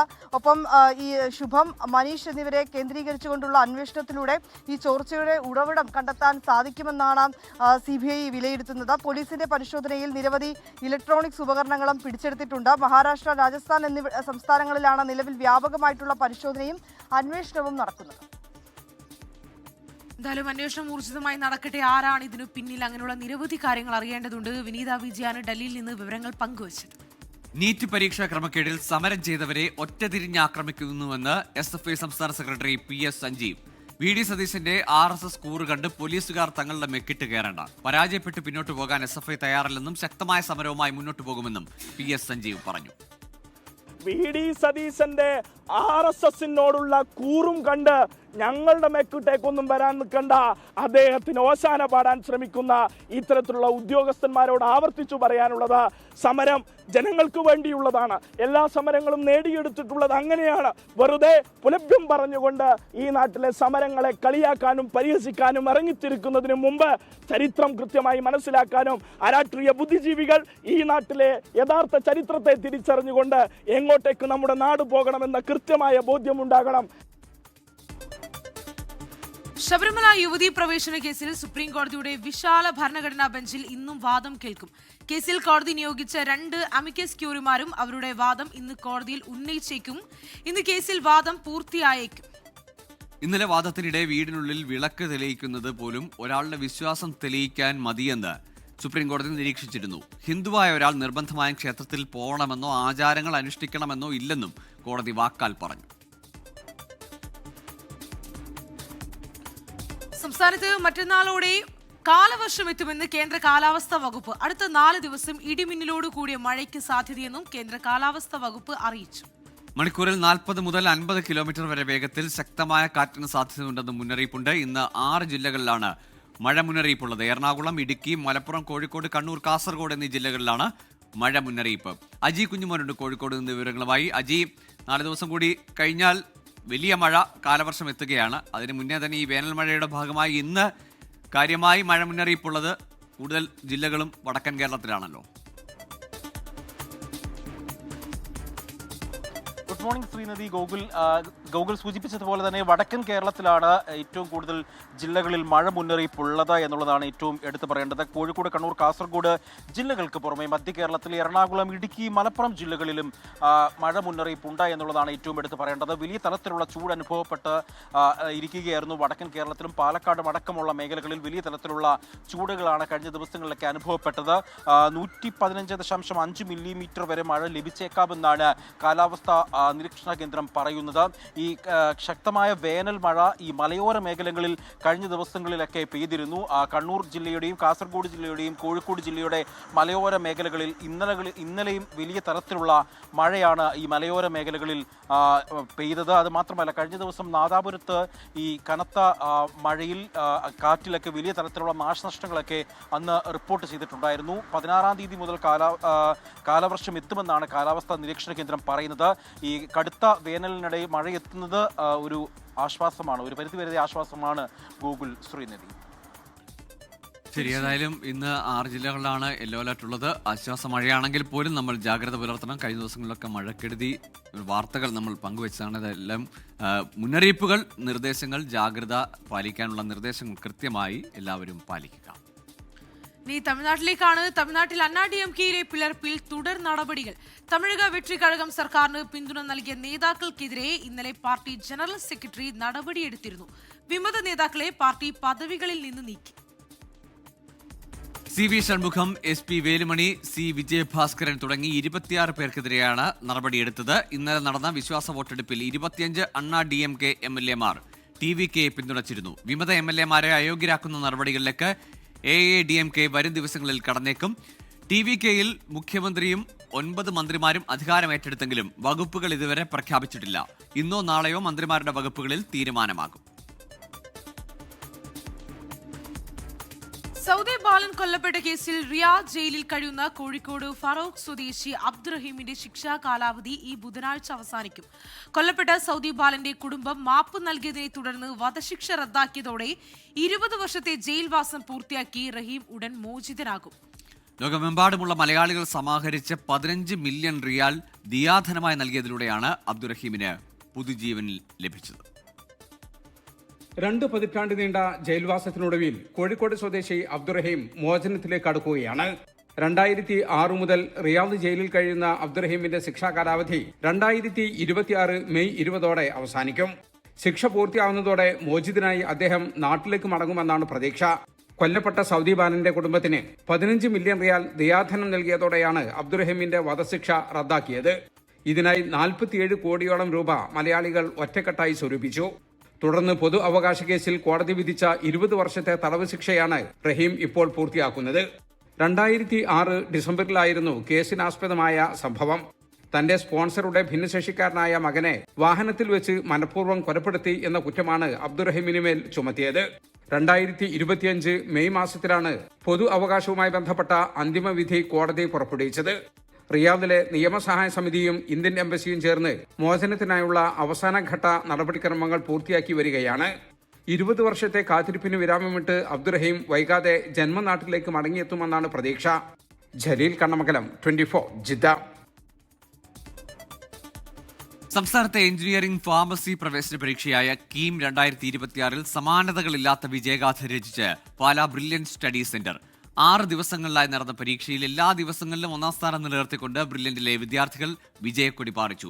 എഞ്ചിനീയറിംഗ് വിഭാഗത്തിൽ 6 പേരും ഫാർമസി വിഭാഗത്തിൽ 2 പേരും ഉൾപ്പെടെ 8 വിദ്യാർത്ഥികളാണ് 100% സ്കോറോടെ മിന്നും വിജയം സ്വന്തമാക്കിയത്. കേരളത്തിന്റെ എഞ്ചിനീയറിംഗ് ഫാർമസി പ്രവേശന പരീക്ഷാ ചരിത്രത്തിൽ സുവർണാക്ഷരങ്ങൾ കൊണ്ടെഴുതേണ്ട വിജയമാണ് ബ്രില്യന്റ് ഇത്തവണ കീം 2026 സ്വന്തമാക്കിയിരിക്കുന്നത്. 6 ദിവസത്തെ ഷെഡ്യൂളിൽ നടന്ന പരീക്ഷയിൽ ഓരോ ദിവസത്തെയും ടോപ്പർ സ്ഥാനങ്ങൾ ബ്രില്യന്റ് വിദ്യാർത്ഥികൾ പിടിച്ചെടുത്തു. 6 വിദ്യാർത്ഥികൾ 100% എന്ന നേട്ടം സ്വന്തമാക്കി. കീം സ്കോർ 100% നേടിയ വിദ്യാർത്ഥി വൈഷ്ണവ് ENK തൃശൂർ ജില്ലയിലെ നാട്ടിക സ്വദേശിയാണ്. Thrissur Devamatha CMAI public school +2 പഠനത്തോടൊപ്പം 2 വർഷമായി ബ്രില്യന്റിൽ എൻട്രൻസ് പരിശീലനം നേടിവരികയാണ്.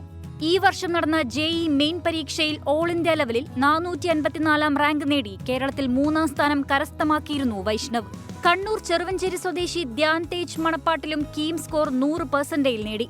1 വർഷമായി ബ്രില്യന്റിൽ JEE അഡ്വാൻസ് ബാച്ചിൽ പരിശീലനം നേടിവരികയായിരുന്നു ധ്യാൻ. ഈ വർഷത്തെ JEE മെയിൻ പരീക്ഷയിൽ അഖിലേന്ത്യാ തലത്തിൽ 1868 റാങ്ക് കരസ്ഥമാക്കി ഉന്നത വിജയം നേടിയിരുന്നു.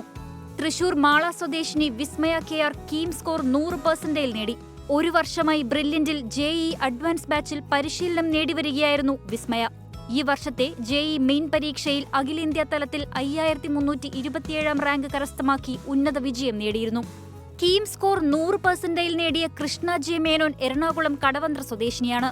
കാക്കനാട് ബാവൻ സ്കൂളിൽ +2 പഠനത്തോടൊപ്പം ബ്രില്യന്റിൽ 2 വർഷമായി എൻട്രൻസ് പരിശീലനം നേടിവരികയാണ്. ഈ വർഷത്തെ JEE മെയിൻ പരീക്ഷയിൽ അഖിലേന്ത്യാ തലത്തിൽ 99% സ്കോർ നേടി ഉന്നത വിജയം നേടിയിരുന്നു. കീം സ്കോർ 100% നേടിയ റോഷൻ രാജു എറണാകുളം അയ്യൻപുഴ സ്വദേശിയാണ്. മാന്നാനം KE സ്കൂളിൽ +2 പഠനത്തോടൊപ്പം ബ്രില്യന്റിൽ എൻട്രൻസ് പരിശീലനം നടത്തിവരികയാണ്. ഈ വർഷത്തെ JEE മെയിൻ പരീക്ഷയിൽ അഖിലേന്ത്യാ തലത്തിൽ 696 റാങ്ക് കരസ്ഥമാക്കി ഉന്നത വിജയം നേടിയിരുന്നു. എറണാകുളം സ്വദേശി രോഹിത് കൃഷ്ണ H കീം സ്കോർ 100% നേടി. കാക്കനാട് നൈപുണ്യ സ്കൂളിൽ +2 പഠനത്തോടൊപ്പം ബ്രില്യന്റിൽ എൻട്രൻസ് പരിശീലനം നേടിവരികയാണ് രോഹിത്. ഈ വർഷത്തെ JEE മെയിൻ പരീക്ഷയിൽ അഖിലേന്ത്യാ തലത്തിൽ 5103 റാങ്ക് കരസ്ഥമാക്കി ഉന്നത വിജയം നേടിയിരുന്നു. ഫാർമസി വിഭാഗത്തിൽ 100% നേടിയ ജസ്നെ ജസ്റ്റിൻ തൃശൂർ ഒല്ലൂർ സ്വദേശിനിയാണ്. തൃശൂർ നിർമ്മല മാത സെൻട്രൽ സ്കൂളിൽ +2 പഠനത്തോടൊപ്പം ബ്രില്യന്റിൽ എൻട്രൻസ് പരിശീലനം നേടിവരികയാണ്. ഫാർമസി വിഭാഗത്തിൽ 100% നേടിയ വിനായക് നാരായണൻ തൃശൂർ പോട്ട സ്വദേശിയാണ്. +2 പഠനത്തിന് ശേഷം ബ്രില്യന്റിൽ 1 വർഷമായി എൻട്രൻസ് പരിശീലനം നേടിവരികയായിരുന്നു വിനായക്. ബ്രില്യന്റിലെ 82 വിദ്യാർത്ഥികളാണ് 99.9% സ്കോർ നേടിയത്. 99%-ന് മുകളിൽ 710, 98%-ന് മുകളിൽ 1220, 95%-ന് മുകളിൽ 3050-ലധികം വിദ്യാർത്ഥികളും മികച്ച വിജയം കൈവരിച്ചു. അധ്യാപകരുടെയും വിദ്യാർത്ഥികളുടെയും രക്ഷിതാക്കളുടെയും നിർലോഭമായ സഹകരണമാണ് ബ്രില്യന്റ് സ്റ്റഡി സെന്ററിന്റെ എല്ലാ നേട്ടത്തിനും കാരണമെന്ന് ഡയറക്ടർമാർ പറഞ്ഞു. ഉന്നത വിജയം കരസ്ഥമാക്കിയവരെ ഡയറക്ടർമാരും അധ്യാപകരും ചേർന്ന് അനുമോദിച്ചു. News desk 24. കാണാം IPL വിശേഷങ്ങൾ.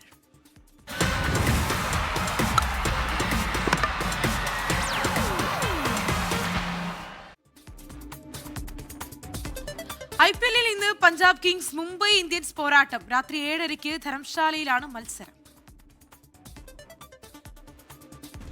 മുംബൈ ഇന്ത്യൻസ് പഞ്ചാബ് കിങ്സ് ഈ സീസണിൽ എല്ലാവരെയും തലചുറ്റിച്ച 2 സംഘങ്ങൾ. സീസൺ തുടങ്ങുമ്പോൾ കടലാസിലെ കരുത്ത് കണ്ട ക്രിക്കറ്റ് പണ്ഡിറ്റുകളെല്ലാം ഒരേ സ്വരത്തിൽ പ്ലേ ഓഫ് ഉറപ്പിക്കുമെന്ന് പറഞ്ഞ ടീമാണ് മുംബൈ ഇന്ത്യൻസ്. എന്നാൽ തകർന്നടിഞ്ഞ ഹാർദിക് പാണ്ഡ്യയും സംഘവും ടോപ്പ് 4 കാണാതെ പുറത്തായി കഴിഞ്ഞു. പഞ്ചാബിന്റെ കാര്യമെടുത്താൽ ആദ്യ 7 മത്സരങ്ങളിൽ തോൽവി അറിയാതെ കുതിച്ച ടീം കഴിഞ്ഞ 4 കളിയിലും അവിശ്വസനീയമാം വിധം തോറ്റു. മുംബൈയെ സംബന്ധിച്ചിടത്തോളം ശേഷിക്കുന്ന 3 മത്സരങ്ങൾ മാനം കാക്കാനുള്ളതാണ്. പഞ്ചാബിനാകട്ടെ പ്ലേ ഓഫ് ഉറപ്പിക്കാൻ ജയം അനിവാര്യം. മുംബൈക്ക് പരുക്കും സൂര്യകുമാർ യാദവും ജസ്പ്രീത് ബുംറയും അടക്കമുള്ളവരുടെ ഫോം ഔട്ടുമാണ് തിരിച്ചടിയായതെങ്കിൽ പഞ്ചാബിനെ ചതിച്ചത് ബൗളിംഗ് നിരയിലെ പ്രശ്നങ്ങളും നിർണായക ഘട്ടത്തിൽ ബാറ്റർമാർ കളിമറന്നതും ഫീൽഡിംഗിലെ ബ്ലണ്ടറുകളുമാണ്. ശേഷിക്കുന്ന 3 മത്സരങ്ങളിൽ 2 എണ്ണമെങ്കിലും ജയിച്ചാലേ ഇനി പഞ്ചാബിന് പ്ലേ ഓഫ് ഉറപ്പിക്കാനാവൂ. നിർണായക പോരിനിറങ്ങുമ്പോൾ ഈ സീസണിലെ വാങ്കഡയിലെ മിന്നും ചേസിന്റെ ഓർമ്മകൾ പഞ്ചാബിന് കരുത്താകും. Sports desk 24. വ്യാജരേഖ ചമച്ചുള്ള അവയവ കച്ചവട തട്ടിപ്പിൽ മുഖ്യപ്രതി നജീബിന്റെ ചോദ്യം ചെയ്യൽ തുടരുന്നു. ഈ മാസം 18 വരെയാണ് നജീബിന്റെ പോലീസ് കസ്റ്റഡി. ചില സ്ഥാപനങ്ങളിൽ നിന്ന് നജീബിന് സഹായം ലഭിച്ചിട്ടുണ്ടെന്നും അവിടെ എത്തി തെളിവെടുപ്പ് നടത്തുമെന്ന് പോലീസ് അറിയിച്ചിട്ടുണ്ട്. നജീബിന്റെ ഭാര്യ റഷീദയും പോലീസ് കസ്റ്റഡിയിലാണ്. ഇരുവരെയും ഒരുമിച്ചിരുത്തി ചോദ്യം ചെയ്യും. വിപിൻ സി വിജയൻ ചേരുന്നുണ്ട് വിവരങ്ങൾ പങ്കുവയ്ക്കാൻ. വിപിൻ, നമ്മൾ ഇന്നലെ കണ്ടതാണ് ഒരു ഇടനിലക്കാരന്റെ ശബ്ദരേഖ. അപ്പോൾ അതിൽ പറയുന്നുണ്ട് എങ്ങനെയാണ് ഈ അവയവ കച്ചവടം, എന്തൊക്കെയാണ് അവർ നേടുന്ന ലാഭം എന്നൊക്കെ. അപ്പോൾ ഞെട്ടിക്കുന്ന വിവരങ്ങളാണ് ഓരോ ദിവസം കഴിയുന്നതോറും ഈ വ്യാജരേഖ ചമച്ചുള്ള അവയവ കച്ചവട തട്ടിപ്പിൽ പുറത്തു വരുന്നത്. അപ്പോൾ ഇനിയും ചോദ്യം ചെയ്യൽ തുടരുമെന്ന് തന്നെയാണ് മനസ്സിലാക്കുന്നു. എന്താണ് വിവരങ്ങൾ? അതേ ശ്രീനിധി, ഒരു വലിയ തട്ടിപ്പാണ് ഇതിന് പിന്നിൽ ഉണ്ടായിരിക്കുന്നത്. ഒരു വലിയ മാഫിയ ഉണ്ടെന്ന് നിസ്സംശയം പറയുകയാണ് പോലീസ്. ഇതിന്റെ ഭാഗമായിട്ടാണ് ഒരു കൂടുതൽ ചോദ്യം ചെയ്യലിലേക്ക് കടക്കുകയും ചെയ്തിരിക്കുന്നത്. ഇപ്പോൾ നജീബിനെയും ഭാര്യയെയും പോലീസിന്റെ കസ്റ്റഡിയിലാണ്. ഈ മാസം 18 തീയതി വരെ കസ്റ്റഡിയിൽ വാങ്ങി ചോദ്യം ചെയ്യും എന്നുള്ളതാണ് ഇപ്പോൾ അറിയിക്കുകയും ചെയ്തിരിക്കുന്നത്. ഇതിനോടൊപ്പം തന്നെ MLA-മാരുടെയും മറ്റു ഉന്നത ഉദ്യോഗസ്ഥരുടെയും ഒക്കെ പേരിൽ വ്യാജരേഖ ചമച്ച് അവയവദാനത്തിന്റെ ഒരു തട്ടിപ്പ് നടത്തിയിരിക്കുന്നു എന്നുള്ളതാണ് പോലീസ് കണ്ടെത്തിയിരിക്കുന്നത്. ഏകദേശം 25ഓളം ആളുകളെ ഇത്തരത്തിൽ പറ്റിക്കുകയും ഇരയാക്കുകയും ചെയ്തിട്ടുണ്ടെന്നുള്ളതും പോലീസിന്റെ പ്രാഥമികമായ കണ്ടെത്തലാണ്. ഇതിൽ മറ്റാർക്കെങ്കിലും പങ്കുണ്ടോ എന്നുള്ളത് കൂടിയാണ് ഈ ചോദ്യം ചെയ്യലിലൂടെ ഇനി തെളിയേണ്ടത്. ഇടനിലക്കാരായി, അതായത് ഈ വ്യാജരേഖ ചമയ്ക്കുന്നതിന് വേണ്ടി കൂടെ നിന്ന 5 പേരെയാണ് ഇന്നലെ പോലീസ് അറസ്റ്റ് ചെയ്തത്. ഇതിൽ കൂടുതൽ പേർക്ക് പങ്കുണ്ടോ, അല്ലെങ്കിൽ ഇത് കേരളത്തിന് പുറത്തേക്ക് ഇതിന് എത്രത്തോളം ഒരു വ്യാപ്തിയുണ്ട് തുടങ്ങിയിട്ടുള്ള കാര്യങ്ങൾ തന്നെയാണ് ഇനി ഇത് അറിയാനുള്ളത്. അതുകൊണ്ട് തന്നെയാണ് നജീബിന്റെ ചോദ്യം ചെയ്യൽ ഇപ്പോഴും തുടരുന്നത്. 18 വരെ പോലീസിന്റെ കസ്റ്റഡിയിലായിരിക്കും. ചില സ്ഥാപനങ്ങളിൽ നിന്ന് നജീബിന് സഹായം ലഭിച്ചിട്ടുണ്ട് എന്നും അവിടെ എത്തി തെളിവെടുപ്പ് നടത്തുമെന്നും പോലീസ് ഇതിനോടകം അറിയിച്ചിട്ടുണ്ട്. അപ്പോൾ ഭാര്യ റഷീദ പോലീസിന്റെ കസ്റ്റഡിയിലാണ്. ഇരുവരെയും ഒരുമിച്ചിരുത്തി ചോദ്യം ചെയ്യും. ഇതിൽ മറ്റാർക്കെങ്കിലും പങ്കുണ്ടോ തുടങ്ങിയിട്ടുള്ള കാര്യങ്ങളിൽ ഒരുമിച്ചിരുത്തി ഒരു ചോദ്യം ചെയ്യലും ഈ 18 തീയതിക്കുള്ളിൽ നടക്കുമെന്നുള്ളതാണ്. ശരി, വിപിൻ സി വിജയനാണ് വിവരങ്ങൾ നൽകിയത്. ഏതായാലും ഈ അവയവദാനവുമായി ബന്ധപ്പെട്ട ചില നടപടിക്രമങ്ങളിൽ വ്യാജരേഖ ചമയ്ക്കുന്നതുമായി കേസിലാണ് ഇപ്പോൾ പിടിയിലായിരിക്കുന്നത് നജീബ്. ഇതൊരു വലിയ റാക്കറ്റ് ഇതിന് പിന്നിലുണ്ട്. ചില ആശുപത്രി ശൃംഖല അടക്കം സംശയമുനയിലുണ്ട്. മറുവശത്ത് ഈ സാമ്പത്തികമായി ബുദ്ധിമുട്ടുള്ള ആളുകളെ വലിയ ചൂഷണത്തിനിരയാക്കുന്ന അവയവ കൊള്ളയെ പറ്റിയുള്ള പരമ്പര തന്നെ 24 പുറത്തുവിടുന്നുണ്ട്. ഏതായാലും അത്തരത്തിലുള്ള അന്വേഷണങ്ങൾ 24 തുടരുകയും ചെയ്യും. സൗദി അറേബ്യയുടെ സാംസ്കാരിക മൂല്യങ്ങളും സാമൂഹിക വ്യവസ്ഥയും സംരക്ഷിക്കുന്നതിനായി പൊതുമര്യാദാ ചട്ടം കർശനമായി നടപ്പാക്കുന്നു. സ്വദേശികൾക്കും പ്രവാസികൾക്കും പുറമെ രാജ്യത്ത് എത്തുന്ന വിനോദസഞ്ചാരികൾക്കും ഈ നിയമം ഒരുപോലെ ബാധകമായിരിക്കും. 19 തരം നിയമലംഘനങ്ങൾക്കായി 50 മുതൽ 6000 റിയൽ വരെയാണ് പിഴ നിശ്ചയിച്ചിരിക്കുന്നത്. സൗദി അറേബ്യയുടെ സാമൂഹിക പരിഷ്കരണ പദ്ധതിയായ വിഷൻ 2030ന്റെ ഭാഗമായാണ് പൊതുമര്യാദ ചട്ടങ്ങൾ നിലവിൽ വന്നത്. പൊതുസ്ഥലങ്ങളിൽ അന്തസ്സും ആദരവും നിലനിർത്തുക എന്നതാണ് ഇതിന്റെ പ്രധാന ലക്ഷ്യം. പ്രധാനമായും വസ്ത്രധാരണത്തിലും പെരുമാറ്റത്തിലുമാണ് നിയന്ത്രണങ്ങളുള്ളത്. പൊതുസ്ഥലങ്ങളിൽ അടിവസ്ത്രങ്ങൾ ധരിച്ചോ നൈറ്റ് ഡ്രസ്സുകൾ ധരിച്ചോ ഇറങ്ങുന്നത് നിയമലംഘനമാണ്. ഇതിന് 500 റിയാൽ വരെ പിഴ ചുമത്താം. ലൈംഗിക ചുവയുള്ള പെരുമാറ്റങ്ങൾക്കും ആംഗ്യങ്ങൾക്കും 3000 റിയാലാണ് പിഴ. കുറ്റം ആവർത്തിച്ചാൽ ഇത് 6000 റിയാലായി ഉയരും. ജനവാസ മേഖലയിൽ ഉച്ചത്തിൽ സംഗീതം വെക്കുന്നതും വാങ്ക് വിളിക്കുമ്പോൾ പാട്ട് പ്രവർത്തിപ്പിക്കുന്നതും ശിക്ഷാർഹമാണ്. പൊതുസ്ഥലങ്ങളിൽ തുപ്പുന്നതിനും മാലിന്യങ്ങൾ വലിച്ചെറിയുന്നതിനും 200 റിയാൽ പിഴ നൽകേണ്ടി വരും. ക്യൂ തെറ്റിക്കുന്നത് പോലുള്ള നിസ്സാരമെന്ന് കരുതുന്ന കാര്യങ്ങൾക്ക് പോലും 50 റിയാൽ പിഴയുണ്ട്. മറ്റുള്ളവരുടെ അനുവാദമില്ലാതെ ഫോട്ടോ എടുക്കുന്നതും വീഡിയോ പകർത്തുന്നതും വലിയ കുറ്റകൃത്യമായി കണക്കാക്കും. ആഭ്യന്തര മന്ത്രാലയത്തിന് കീഴിലുള്ള സുരക്ഷാ ഉദ്യോഗസ്ഥർക്കാണ് ലംഘനങ്ങൾ കണ്ടെത്താനുള്ള ചുമതല. ഓരോരുത്തർക്കും വ്യക്തി സ്വാതന്ത്ര്യം അനുവദിക്കുമ്പോൾ തന്നെ അത് മറ്റുള്ളവർക്ക് ബുദ്ധിമുട്ടാകരുത് എന്ന നയമാണ് സൗദി ഇതിലൂടെ നടപ്പിലാക്കുന്നത്. ജലീൽ കണ്ണമകലം, 24 ജിദ്ദ. സൈനേജ് നിയമങ്ങൾ കൃത്യമായി പാലിക്കണമെന്ന് ദുബായ് സിവിലിറ്റി കമ്മിറ്റി. കടയ്ക്ക് മുന്നിലെ ബോർഡുകളിൽ ഒരു ട്രേഡ് നെയിം മാത്രമേ പാടുള്ളൂവെന്നും നിർദ്ദേശമുണ്ട്. വ്യാപക നിയമലംഘനം കണ്ടെത്തിയതിന്റെ അടിസ്ഥാനത്തിലാണ് മുന്നറിയിപ്പ്. ദുബായ് സിവിലിറ്റി കമ്മിറ്റിയും Dubai department of economy and ടൂറിസവും ചേർന്നാണ് പുതിയ മുന്നറിയിപ്പ് നൽകിയിട്ടുള്ളത്. വിവിധ ബിസിനസ് ഷോപ്പ് ഉടമകൾ സൈനേജ് നിയമം പാലിക്കണമെന്ന് മുന്നറിയിപ്പുണ്ട്. 1 വർഷം മുൻപാണ് ദുബായ് സൈനേജ് നിയമങ്ങൾ പുതുക്കി പ്രാബല്യത്തിൽ വരുത്തിയത്. ആഗോള മാനദണ്ഡങ്ങൾക്കനുസരിച്ച് ദുബായ് RTA-യും മുനിസിപ്പാലിറ്റിയും ചേർന്നാണ് നിർദ്ദേശങ്ങൾ തയ്യാറാക്കിയത്. ഔട്ട്ഡോർ അഡ്വർടൈസിംഗ് മാനുവലിലുള്ള നിർദ്ദേശങ്ങൾ പാലിക്കുന്നതിൽ വീഴ്ച ശ്രദ്ധയിൽപ്പെട്ടതോടെയാണ് വീണ്ടും നിർദ്ദേശം നൽകിയിരിക്കുന്നത്.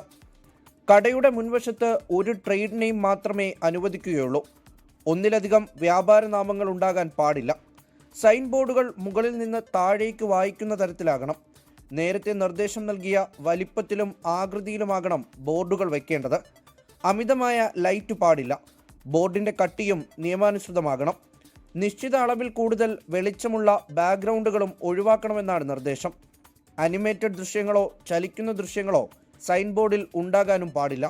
ഗ്രൗണ്ട് ഫ്ലോറിലല്ലാത്ത കടകളുടെയോ സ്ഥാപനങ്ങളുടെയോ നെയിം ബോർഡുകൾ ബാൽക്കണിയിൽ തൂക്കരുത്. ലോകത്തിലെ ഏറ്റവും സുന്ദരമായ ഇടമാക്കി ദുബായിയെ മാറ്റാനുള്ള നടപടികളുടെ ഭാഗമായി കൂടിയാണ് ഈ നിർദ്ദേശങ്ങൾ. 24 ദുബായ്. ഇപ്പോൾ കോഴിക്കോട് നിന്നൊരു വാർത്ത വരുന്നു. പെരുവണ്ണാമൂഴി വനത്തിൽ ഡിജിറ്റൽ സർവേ സംഘം കുടുങ്ങി. 4 റവന്യൂ ജീവനക്കാരും 3 വനംവകുപ്പ് ഉദ്യോഗസ്ഥരും ഉൾപ്പെടെ 7 പേരാണ് കുടുങ്ങിയത്. അജി കുഞ്ഞുമോൻ വിവരങ്ങളുമായി ചേരുന്നു. അജി, എത്ര സമയമായി ഇവർ വനത്തിൽ അകപ്പെട്ടിട്ട്? ഇവരുടെ ലൊക്കേഷൻ എന്തെങ്കിലും കൺഫേം ചെയ്യാൻ കഴിയുന്നുണ്ടോ? കോഴിക്കോടാണ് പെരുവണ്ണാമൂഴി വനത്തിൽ സർവേ സംഘം കുടുങ്ങിയത്. അവർക്ക് വേണ്ടിയുള്ള തെരച്ചിൽ ആരംഭിച്ചിട്ടുണ്ട്. അതിന്റെ വിശദാംശങ്ങളിലേക്ക് എത്താം. അതിനു മുമ്പായി മറ്റൊരു റിപ്പോർട്ടിലേക്ക്. രാജ്യത്ത് ഇന്ധന പ്രതിസന്ധി തുടരവേ ഒരു ഇന്ത്യൻ LPG കപ്പൽ കൂടി ഹോർമൂസ് കടന്നു. MV സൺഷൈൻ എന്ന LPG ടാങ്കറാണ് ഇന്ത്യയിലേക്ക് സഞ്ചരിക്കുന്നത്. ഇതോടെ ഹോർമുസ് കടന്ന ഇന്ത്യയിലേക്കുള്ള കപ്പലുകളുടെ എണ്ണം 15ആയി. അതേസമയം പശ്ചിമേഷ്യൻ സംഘർഷങ്ങൾക്ക് പിന്നാലെ ഉപഭോഗ നിയന്ത്രണങ്ങൾ രാജ്യം നടപ്പാക്കി തുടങ്ങി. പ്രധാനമന്ത്രിയും ആഭ്യന്തരമന്ത്രിയും തുടങ്ങി BJP മന്ത്രിമാരെല്ലാം സുരക്ഷാ വാഹനങ്ങളുടെ എണ്ണം വെട്ടിക്കുറച്ചു. കൂടുതൽ നിയന്ത്രണങ്ങളും ഉടൻ വന്നേക്കുമെന്നാണ് സൂചന. വിനീത വിജയന്റെ ഡൽഹിയിൽ നിന്ന് വിവരങ്ങളുമായി. വിനീത, ഈ കടുത്ത പ്രതിസന്ധിയിലേക്ക് പോകാതിരിക്കാൻ, അല്ലെങ്കിൽ ഈ വലിയ ബാധ്യത എണ്ണ കമ്പനികൾ സഹിക്കുന്നു, അതുകൊണ്ട് തന്നെ ഒരു ഇന്ധന വില വർധന നമ്മൾ പ്രതീക്ഷിച്ച് നിൽക്കുകയാണ്. അത്തരം ഒരു ആശങ്ക ജനത്തിനുണ്ട്. അതിനിടയിലാണ് ആശ്വാസമായ ഒരു പാചകവാതക കപ്പൽ കൂടി ഇന്ത്യയിലേക്ക് വരുന്നത്. ഗൂഗിൾ, രാജ്യത്ത് ഇന്ധന പ്രതിസന്ധി തുടരവേ ഒരു ഇന്ത്യൻ LPG കപ്പൽ കൂടി ഹോർമുസ് കടന്നിരിക്കുകയാണ്. MV സൺഷൈൻ എന്ന LPG ടാങ്കറാണ് ഇന്ത്യയിലേക്ക് സഞ്ചരിക്കുന്നത്. ഇതോടെ ഹോർമുസ് കടന്ന ഇന്ത്യയിലേക്കുള്ള കപ്പലുകളുടെ എണ്ണം അത് 15 ആയിട്ടുണ്ട്. അതേസമയം പശ്ചിമേഷ്യൻ സംഘർഷങ്ങൾക്ക് പിന്നാലെ ഉപഭോഗ നിയന്ത്രണങ്ങൾ രാജ്യം നടപ്പാക്കി തുടങ്ങിയിട്ടുണ്ട്. അതിൽ പ്രധാനമന്ത്രിയും ആഭ്യന്തരമന്ത്രിയും തുടങ്ങി BJP മന്ത്രിമാരെല്ലാം സുരക്ഷാ വാഹനങ്ങളുടെ എണ്ണം വെട്ടിക്കുറച്ചിരിക്കുകയാണ്. കൂടുതൽ നിയന്ത്രണങ്ങളും ഉടൻ വന്നേക്കുമെന്നാണ് സൂചന. ശരി, ഏതായാലും ഇന്ധന വില വർധന ഉണ്ടാവാതിരിക്കട്ടെ. ഒരു വില വർധന ഉണ്ടാകുന്ന അഭ്യൂഹം കുറേ ദിവസങ്ങളായി നിൽക്കുന്നുണ്ട്. ഇന്നലത്തെ കേന്ദ്ര മന്ത്രിസഭാ യോഗത്തിന് ശേഷം അത്തരത്തിലൊരു പ്രഖ്യാപനമോ അല്ലെങ്കിൽ ഒരു വില മാറ്റമോ ഉണ്ടാകുമെന്ന് കരുതിയിരുന്നു. ഇതുവരെയും വന്നിട്ടില്ല. ഇനി എപ്പോഴാണ് വരുന്നതെന്ന് അറിയില്ല. ഒരു പാചകവാതക കപ്പൽ കൂടി ഇന്ത്യയിലേക്ക് എത്തിയിരിക്കുന്നു.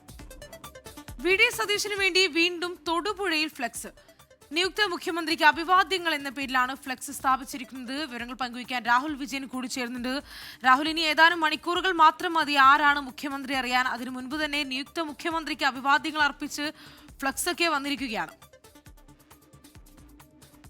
അഭിവാദ്യങ്ങൾ അർപ്പിച്ചുകൊണ്ട് നേതാക്കന്മാർക്ക് വേണ്ടിയുള്ള ഫ്ലെക്സുകൾ വെക്കരുത്, മുഖ്യമന്ത്രി പ്രഖ്യാപനം വരുന്നത് വരെ എന്നുള്ളത് കൃത്യമായിട്ടും ഹൈക്കമാൻഡിന്റെ ഉൾപ്പെടെ നിർദ്ദേശമായിരുന്നു. പക്ഷേ അത് പാലിക്കപ്പെട്ടിട്ടില്ല. തൊടുപുഴയിൽ നിന്നുള്ളതാണ് ഏറ്റവും പ്രധാനപ്പെട്ട കാര്യം. സതീശിന് വേണ്ടിയാണ് തൊടുപുഴയിൽ ഈ ഫ്ലെക്സ് ഉയർന്നിരിക്കുന്നത്. നിയുക്ത മുഖ്യമന്ത്രിക്ക് അഭിവാദ്യങ്ങൾ എന്ന പേരിലാണ് ഫ്ലെക്സ്. മാത്രമല്ല അതിൽ ഇടുക്കിയിലെ 5 MLA-മാരുടെ ചിത്രങ്ങളും പതിപ്പിച്ചിട്ടുണ്ട് എന്നുള്ളതാണ് ഏറ്റവും പ്രധാനപ്പെട്ട കാര്യം. Mini lorry workers Kanjiramattam bypass INTUC എന്ന പേരിലാണ് ഫ്ലെക്സ് പ്രത്യക്ഷപ്പെടുകയും ചെയ്തിരിക്കുന്നത്. ശരി, പ്രഖ്യാപനം വരുന്നേ ഉള്ളൂ. അതിന് മുമ്പ് തന്നെ മുമ്പ് പല ഏരിയകളിൽ പല ആളുകളുടെയും ചിത്രം വെച്ചിട്ട്, പല നേതാക്കന്മാരുടെ ചിത്രം വെച്ചിട്ട് നിയുക്ത മുഖ്യമന്ത്രി എന്ന തരത്തിലുള്ള ഫ്ലെക്സുകൾ ഉണ്ടായിരുന്നു. ഇപ്പോൾ ഏറ്റവും മുന്നിൽ വരുന്ന VD സതീശന്റെ പേരിലുള്ള ഒരു ചിത്രമാണ്, അല്ലെങ്കിൽ അദ്ദേഹത്തിന്റെ ചിത്രം വെച്ചൊരു ഫ്ലെക്സാണ്. പ്രഖ്യാപനത്തിന് മണിക്കൂർ മാത്രമേ ഉള്ളൂ. ഒന്ന് വെയിറ്റ് ചെയ്യാൻ ഇപ്പോഴും അണികൾ തയ്യാറല്ല. സൈബർ ആക്രമണം തടയാൻ AI സൈബർ ഫാക്ടറിയുമായി UAE. UAE സൈബർ സെക്യൂരിറ്റി കൗൺസിലിന്റേതാണ് തീരുമാനം. പ്രതിദിനം 8 ലക്ഷത്തിലധികം സൈബർ ആക്രമണങ്ങളാണ് UAE നേരിടുന്നത്. ദേശീയ സൈബർ സുരക്ഷാ പങ്കാളിയായ CPX ഹോൾഡിംഗ്സുമായി സഹകരിച്ചാണ് ഡിജിറ്റൽ രംഗത്തെ ശക്തിപ്പെടുത്തുന്നതിനും സൈബർ സുരക്ഷ ഉറപ്പാക്കുന്നതിനുമായി AI സൈബർ ഫാക്ടറി ആരംഭിക്കുന്നത്. സൈബർ ഭീഷണികളുടെ വ്യാപ്തിയും സങ്കീർണതയും വർദ്ധിക്കുന്നുണ്ട്. സ്ഥാപനങ്ങളെയും വ്യക്തികളെയും ലക്ഷ്യം വെച്ചുള്ള ആക്രമണങ്ങൾ മുൻകൂട്ടി കണ്ടെത്താനും തടയിടാനുമുള്ള രാജ്യത്തിന്റെ കഴിവ് വർദ്ധിപ്പിക്കുന്നതിനാണ് AI സൈബർ ഫാക്ടറിയിലൂടെ ലക്ഷ്യമിടുന്നത്. രാജ്യത്തിന്റെ ഡിജിറ്റൽ സംവിധാനങ്ങളും പൊതുജന വിശ്വാസവും സംരക്ഷിക്കുന്നത് നിർണായകമായി വന്ന സാഹചര്യത്തിലാണ് UAE ലോകത്തെ തന്നെ മികച്ച നൂതന സൈബർ സുരക്ഷാ ഹബ്ബാക്കി മാറ്റുന്നതിന് സൈബർ ഫാക്ടറി യാഥാർത്ഥ്യമാക്കുന്നതെന്ന് UAE ഭരണകൂടത്തിന്റെ സൈബർ സുരക്ഷാ മേധാവി ഡോക്ടർ മുഹമ്മദ് അൽ കുവൈറ്റി പറഞ്ഞു. പശ്ചിമേഷ്യൻ സംഘർഷ സമയത്ത് കനത്ത സൈബർ ആക്രമണങ്ങളാണ് UAEക്ക് നേരിടേണ്ടി വന്നത്. രാജ്യത്തിന് പുറത്തുനിന്നുള്ള ഹാക്കിംഗ് പല കമ്പനികളും വെളിപ്പെടുത്തിയിരുന്നു.